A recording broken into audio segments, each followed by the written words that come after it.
Hello, my chicklets. Thank you for joining us.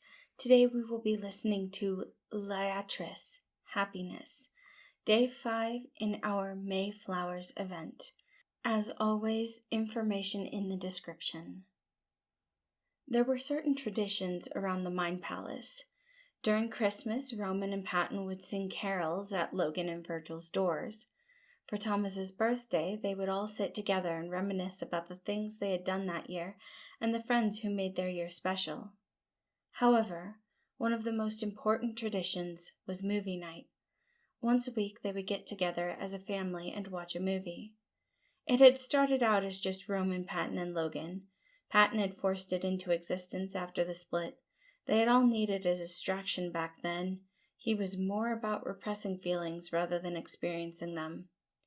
It might not have been the best option for dealing with the issues at hand, but it had been something that the core sides relied upon. Moving night was now a massively important tradition that helped them all stay connected with one another. Even when things were hard, at the beginning it had been a little awkward. The three would watch movies in relative silence and then go back to their rooms. But that changed the first time Logan and Roman argued over a movie. Patton had been stressed that the anger would ruin movie night, that it would break this tiny tradition he had made. But in the end, both ended up laughing and they all went to bed with lighter hearts. Arguments about movies quickly became a staple of movie night. Patton's favorite was when Logan tried to convince Roman that Maleficent was justified in her anger towards the kingdom. Apparently, not inviting her was a huge social faux pas, as she was, most likely, a part of fairy aristocracy. Patton hadn't understood a word of that discussion, but it had been a lot of fun watching the two of them verbally spar. It added a liveliness about the house that made it feel like home again. When Virgil joined the family, it took a while to get him to movie night. Patton had tried to invite him, but he was often turned down. It wasn't until they discussed Thomas's embarrassing phases that Virgil finally joined them for a night. He didn't speak the entire time, and Logan and Roman didn't start their normal banter. Roman was still feeling guilty about how he had treated Virgil, and without someone to instigate him, Logan had no reason to fight. Thankfully, the silence didn't last long. It was less than a month before Virgil made a sarcastic comment that brought life back into their nights. If Logan and Roman weren't debating, then it was Roman and Virgil. On very rare occasions, Logan and Virgil would get very interested in a topic, having their own conversations. It was always sweet to watch, even if Patton sometimes interrupted by getting too excited about singing a song with Roman. Things fell back into a comfortable rhythm. Weekly evening of messy popcorn fights and arguments that held no real anger. Patton was happy to keep it that way. But things changed again. Janice was accepted, and his room made its way to the core side.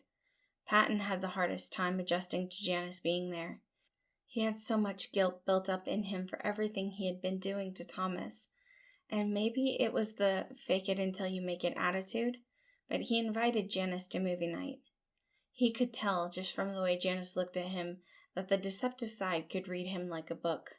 Still, Janice agreed to come, and things were tense once again. Roman ignored the deceptive side's existence, and Logan was more quiet. Patton hated it, and he hated himself. That was probably why Janice had cornered him one day in the kitchen early in the morning, before the others had woken up. "Patton, you need to forgive yourself. You were doing the best you could with the tools you had. Learn and move forward." Though his words were harsh, Patton knew he was right. The next movie night came, and Patton actually watched the movie rather than obsessing over how quiet it had become. He got into it, and when one of his favorite songs came on, he began to sing. Roman joined him. Virgil made a sarcastic comment at the end, but a smile was on his lips. Logan added an interesting tidbit about the song. Janice added a comment as well. Remus, who hadn't been invited, jumped out from behind the couch and said something lewd, but Patton couldn't mind. Somehow, Remus being here just felt complete. Patton smiled as movie night descended into chaos, but a familiar chaos that brought Patton so much joy. He hoped Thomas could feel this too, the happiness that came with loving who you were and loving the people you spent your time with. Thank you again for listening. Once again, this was Liatris, Happiness, Day 5 of our Mayflowers series.